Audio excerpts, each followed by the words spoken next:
Letos na našem vrtu že nekoliko zamujamo z rezjo robide. Tukaj vidimo, da imamo mlade poganjke. Če pogledamo pobliže, so bili mladi poganjki, ki lansko leto niso rodili, prikrajšani na 3 do 4 brste. Zdaj jih porežemo nazaj na približno 3 brste. Tudi vidimo, da so brsti odgnali in to je enostavno čisto dovolj, to je dobra rozga.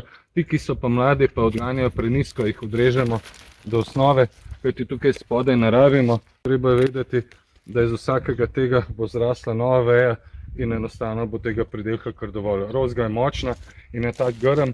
Običajno jaz spuščam 2 do 3 rozge, ki so postale od lanskega leta in niso rodile.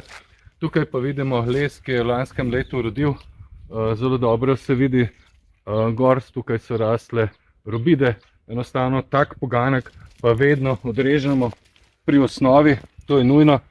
Prvič ga jaz mogoče odrežem malo više, potem pa previdno čisto do osnove, zato da enostavno ga izrežemo čim bolj, ne puščamo takih štrcev, kajti tukaj se zelo zgosti, režemo čisto do osnove, lahko si pomagamo tudi žagico. Tukaj bomo enostavno to naredil kasneje, da ne ranim tega mladega poganjka, ki je vitalen, dober.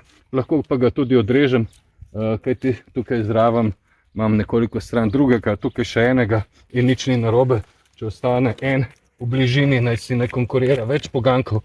Tako da je zadeva opravljena, če je možno, režemo čim bolj do osnove, kajti tukaj med letom se bo močno razraslo za naslednje leto, potem pa aprila, maja še dodatno rečimo. Tako da vidimo, da smo izrezali dober poganjek, ki je rodil v lanskem letu, v letos ne bo.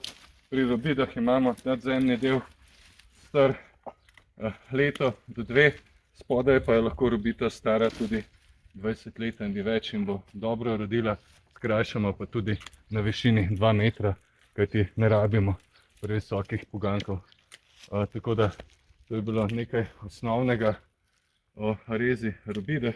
Na tak grm še tega izločim kasneje, tukaj pa pustim eden in ta drugi, ki je nekoliko stran.